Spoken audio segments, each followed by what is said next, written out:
एक दुर्घटना एक परिवार उद्ध्वस्त करतं हे उदाहरण आपल्याला माहीत आहे, पण मेंढवणचं उदाहरण जगावेगळं आहे। एक दुर्घटना पूर्ण गाव आणि 3 पिढ्या बर्बाद करते आणि ती बर्बादी आता सुरू आहे।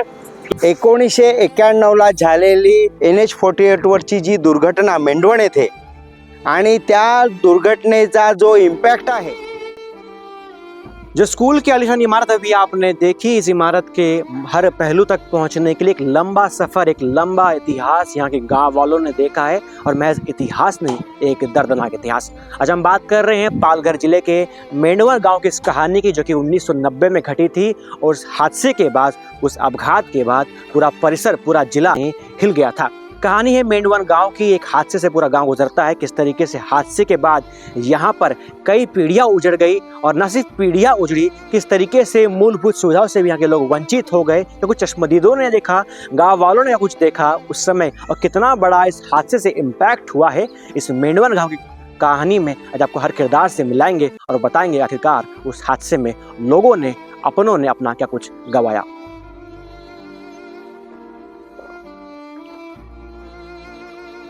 1991ला झालेली NH48 वरची जी दुर्घटना मेंढवण येथे आणि त्या दुर्घटनेचा जो इम्पॅक्ट आहे, तो इम्पॅक्ट बघण्यापेक्षा आपण जी पहिली प्राथमिक शाळा बघितली, आता म्हणजे पहिल्यांदा आपण जी आश्रमशाळा पाहतो सुंदर अशी, त्याचा जो मागचा जो सावली म्हणा किंवा मागचा जो भयानक इतिहास आहे अपघातानंतरचा, शासकीय आश्रमशाळा मेंढवण ही जी एक छोटीशी इमारत दिसते, इथे पुढे काहीतरी सुंदर असं आश्रमशाळेतले काहीतरी चांगले रूम दिसतात, परंतु ह्याच्या अगोदरचा जो इम्पॅक्ट होता, किती भयानक स्थिती होती ती तुम्हाला आमचे जे या मूळ गावाचे जे सरपंच, माजी सरपंच बिस्तूर कोवराजी आहेत, हे एकदम सविस्तररित्या या घटनेनंतरच्या घडलेल्या घडामोडी आणि संघर्ष हा नक्कीच तुम्हाला ते सांगतील। माझं नाव आहे बिस्तूर शिडवा कोवरा, मेंढवण गावचा मी रहिवासी आहे। या गावामध्ये जे आपण आता मानवाधिकाराचे जे लोक आलेले त्यांनी जी माहिती सांगितली ती मी सत्य माझ्या डोळ्यांनी बघितलेले आहे। त्यावेळी 1991 साली मी 18 वर्षाचा होतो। 18 वर्षात जेव्हा जो टँकर स्फोट झाला, तेव्हा मी रस्त्याच्या बाजूला, तेव्हा हा रस्ता सिंगल हायवे होता, जेव्हा आमच्या गावची 106 लोक अशी जळून खाक झाली की कोणी रडत होती, कोणाची आई गेली, कोणाची बहीण गेली। आपण 15 दिवस, 4-5 दिवस तर अन्न खाल्लं नव्हतं, उपाशी लोक राहायची होती। चांगले अटे तरुण शिकले सवरलेली लोक सगळी त्याच्यामध्ये गेली, कारण राहिलेले चुकलेले लोक होती ती इथंच राहिली। नंतर काय झाले, सगळी लोक दारिद्र्याचे खाली गेली। जुने वयस्कर लोक, माहितीगार लोक हे सगळे त्याच्यामध्ये मृत्यू पावले। या अपघातीमुळे आमच्या गावाचा बराचसा नुकसान झाला। या गावातले लोक शाळेकडे लक्ष देणारे, गावात चालत शिकणारे कोणीच राहिले नाही, म्हणून आमचा गाव एकदम कमीत कमी 97% दारिद्र्याचे खाली आला।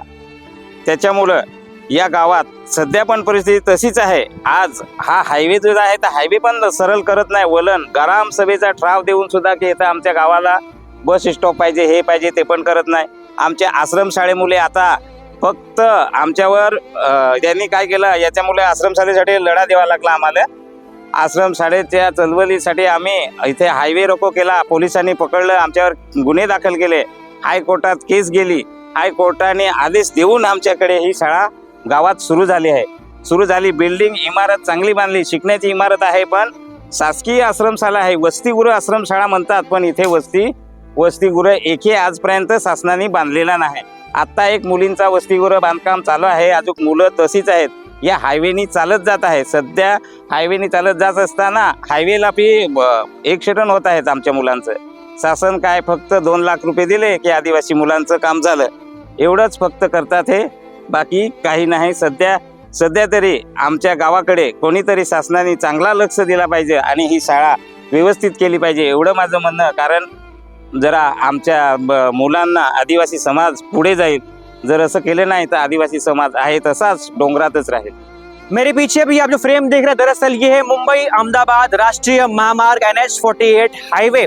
अब मेंढवण गांव की कहानी यहाँ पर लगी हुई मैंने क्यों खड़ा कर दिया, दरअसल यहीं पर 1991 में टैंकर पलटता है, और टैंकर पलटने से पूरे गांव वालों का बदनसीबी का मंजर शुरू हो जाता है। शुरुआत में जो आपको स्कूल की कहानी मैंने सुनाई थी, अब अपघात से स्कूल की कहानी कैसे कनेक्ट होती है, जो सरपंच ने अपनी जुबानी बताई, मानवाधिकार ने अपनी भूमिका निभाई, अब किस तरीके से जो हाईवे के लिए जो टीम काम करती है, अपघात के बाद उन्होंने कुछ देखा, किस तरीके से अपघात के बाद से लेकर स्कूल वाले स्टोरी तक लेकर और गांव वालों के जो बदनसीबी का जो मंजर उन्होंने देखा था, अब उस व्यक्ति की जुबानी 1991 से लेकर मौजूदा 2024 तक 25 तक कैसे कनेक्ट होती है, अब उनकी जुबानी आपको सुनाते हैं। माझं नाव हरमन सिंग नकाडे। मी चारोटी या गावात फार पूर्वीपासून व्यवसाय करतो। क्रेनचा माझा धंदा आहे, व्यवसाय आहे। पण ज्या वेळेला ही दुर्घटना घडली 1991, मला वाटतं डिसेंबर महिना होता, तर माझ्या मागे जो वळण आहे तिथे एक नाफ्ता केमिकल वाहून घेऊन जाणारा टँकर उलटला। उलटण्याचं कारण रस्ता सुरक्षा याच्या कमतरतेमुळे तो त्यावेळेला दुर्घटना घडली आणि तो टँकर उलटल्यानंतर तिथे स्पार्क झाला, काहीतरी ठिणगी पडली आणि आग लागली। शोकांतिका या गावाची त्या घडीपासून सुरू झाली, कारण इथले असाक्षर अज्ञानी लोक काहीतरी उपयोगी वस्तू म्हणून गोळा करण्यासाठी एकत्रित येणार होते किंवा येत होते आणि आगीच्या भडक्यामध्ये 100च्या वर लोक जळून राख झाले, स्वाह झाले। इथे डेड बॉड्याचा खच पडला। स्त्री कोण पुरुष कोण ओळखणं कठीण झालं आणि हे दुर्घटना घडल्यानंतर तेव्हा हा सिंगल हायवे होता। प्रशासन जागा झालं, धावपळ झाली। हायवेला टँकरमध्ये काय केमिकल भरून जातात त्याच्या सूचना लावणं बंधनकारक झालं। पोलीस यंत्रणा, ट्रॅफिक वाहतूक शाखेची निर्मिती झाली आणि सुरक्षेचे धडे गिरवणं सुरू झालं। आज जे आपण सुरक्षा सप्ताह साजरा करतो, मला आठवतं त्या टँकर नंतर हे सुरू झालं असावं असा माझा अंदाज आहे।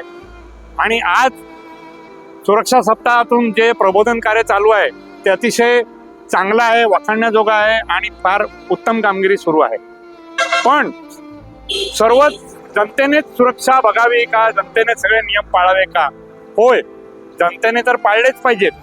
आज सायरस मिस्त्री दुर्घटनेच्या वेळेला जर सीट बेल्ट मागच्याने बांधले असते तर तेही वाचले असते असा एक अंदाज आहे। त्याचप्रमाणे मेंढवण इथे जेव्हा टँकर दुर्घटना घडली तेव्हा आम्ही लहान असलो तरी लोकांनी आणि जाणकार लोकांनी हेच सूचना केल्या का हा जो वळण सरळ असता तरी दुर्घटना घडली नसती। म्हणजे एका दुर्घटनेने नुसते 100 लोक नाही मेले, मेंढवण गावाच्या इतिहासाला तो कलंक आहे। त्या गावाची बर्बादी तिथून सुरू झाली। त्या गावात जी आश्रमशाळा पूर्वपार चालू होती 70-72 पासून, ती लयाला गेली। देखरेख करणारे जे जवान होते, यंग होते, वयस्कर लोक होते, ते त्या दुर्घटनेत मरण पावले। त्या आश्रमशाळेची दुरावस्था झाल्याने तिथे मुलांना सर्पदंश झाले। ती शाळा तिथून दुसऱ्या गावात विस्थापित करण्यात आली आणि गावच्या मुलांचे हाल झाले।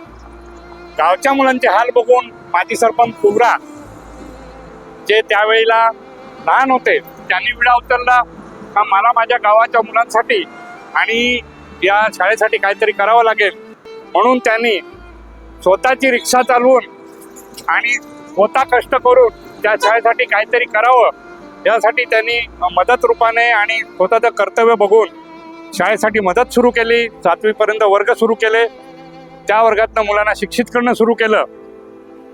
शासनाने त्यांना शिक्षणापासून वंचितच ठेवायचं असा विडा उचलला तरी ते कोर्टात गेले। कोर्टात त्या गावाच्या वतीने निर्णय लागला आणि आज जे तुम्ही सुरुवातीला शाळा बघितली ती प्रशस्त इमारत आज आपल्याला समोर दिसत आहे। त्या शाळेच्या मुलांनी धडे घेतलेत, शपथ घेतली का आम्ही महामार्गावर चालताना नियम आणि शिस्तबद्धपणे चालू, पण वाहनं चालतील का, येणारे जाणारे वाहनांना शिस्त लागेल का, चालवणारा ड्रायव्हर नशा करून चालवतो का, त्याच्याकडे व्हॅलिड लायसन्स आहे का, त्याची वाहन चालवण्याची क्षमता, तो कुठलं वाहन चालवतोय, लोडेड आहे, वाहनाची कंडिशन, ह्या सगळ्या बाबतीवर प्रशासनाने पण लक्ष ठेवणं अतिशय गरजेचं आहे। दुर्घटना घडल्यावर वाहन चालकावर दोषारोपण केलं जातं आणि त्या वाहन चालकाला दोषी ठरवून मग पुढची कारवाई होते। मला इथे अजून प्रखरतेने उणीव जाणवते ती वारंवार आम्ही हायलाईट केली. गावाच्या ग्रामदान मंडळाने ठराव मांडून सुद्धा प्रशासनाला प्राधिकरणाला जागा केलं का हे वळण कमी करा जेणेकरून इथे अपघात होणार नाही. 2014ला पण एक लक्झरीची मोठी दुर्घटना घडली ज्याच्यामध्ये 14 लोक मेले, तडफडले. काही लोकांना इथे दवाखाना दूर असल्या कारणाने पोहोचवणं कठीण होतं आणि इथे काय सोयी सुविधा फार कमी आहेत त्यामुळे त्याच्यातलेही काही बरेच लोक मेले. म्हणण्याचं तात्पर्य हेच आहे का तुम्ही जे महामार्गाची आजची स्थिती बघता त्याचसाठी आम्ही इथे या स्पॉटवर उभे आहोत.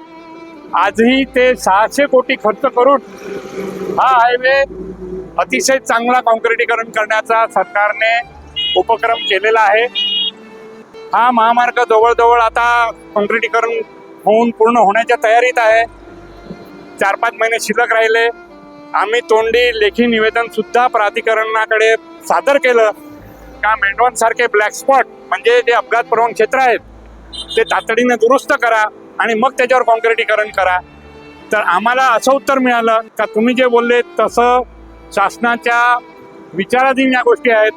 मेंढवणला पण परत चांगला रिपेअरिंग करून म्हणजे ब्लॅक स्पॉट निरस्त करून काँक्रिटीकरण केलं जाईल.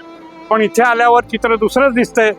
आम्हाला बघितल्यावर असं समजतं का इथे जे होतं डांबरीकरण त्याच्यावरच त्यांनी काँक्रिटीकरण करून आपलं कर्तव्य पूर्ण केलेलं आहे.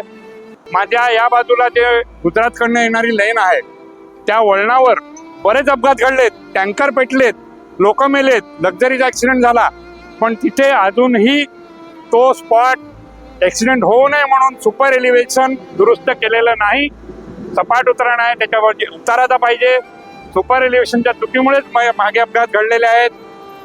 बँगलोरचे एक इंजिनियर आले, त्यांनी सर्वे केलं, त्यांच्याही रिपोर्टमध्ये त्यांनी नमूद केलेला आहे. तो रिपोर्ट प्राधिकरणाला केंद्राला त्यांनी पाठवलेला आहे.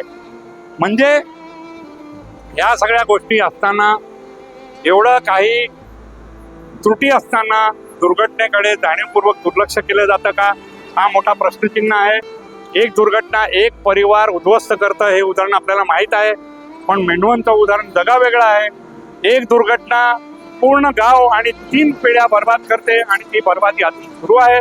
जोपर्यंत मेंढवणची रस्त्याची अपघात प्रवण क्षेत्राची दुरुस्ती होत नाही तोपर्यंत इथे अपघात थांबणार नाही असं मी म्हणून प्रशासनाला आणि प्राधिकरणाला जागा करू इच्छितो. धन्यवाद. जय महाराष्ट्र.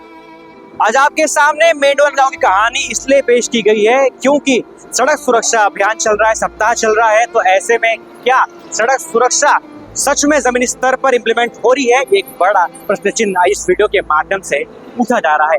अब जो हादसा हुआ 1991 में मेंढवण गांव के सामने जो टैंकर पलटा, किस तरीके से जो टैंकर पलटने के बाद लोगों का नसीब बदल गया, दुर्भाग्य शुरू हो गया और कई पीढ़ियां इससे बर्बाद हो गई. तो ये भी एक कनेक्टिविटी और जुड़ा हुआ विषय है सड़क सुरक्षा को लेकर. तो ऐसे में क्या सड़क सुरक्षा केवल राहगीरों के लिए है, गांव वालों के लिए है, चलने वालों के लिए है, जो इस पर सफर करते हैं उनके लिए है? क्या प्रशासन की कोई जिम्मेदारी नहीं होती? ये भी एक सवाल इस वीडियो के माध्यम से अब लोग पूछ रहे हैं. अब ऐसे में सड़क सुरक्षा सप्ताह के चलते पालघर जिले का विषय मेंढवण गांव का जो सामने आ रहा है, इसलिए ये विषय आज ऐसा लगा कि हर एक के सामने साझा होना चाहिए, हर एक ग्रामस्थों को ये विषय के बारे में मालूम होना चाहिए. क्योंकि एक लापरवाही, एक हादसा न सिर्फ एक परिवार को उजाड़ता है मगर कभी कभी एक हादसा पूरे गांव को, कई पीढ़ियों को बर्बाद करके रख देता है. आप सभी दर्शकों से इतना अनुरोध है कि घर से निकलते वक्त, सड़क पर चलते वक्त अपना ध्यान रखें, साथ ही अपने बगल की गाड़ी का भी ध्यान रखें और घर से निकलते वक्त जो सुरक्षा नियम है, यातायात नियमों का भी बखूबी पालन करें.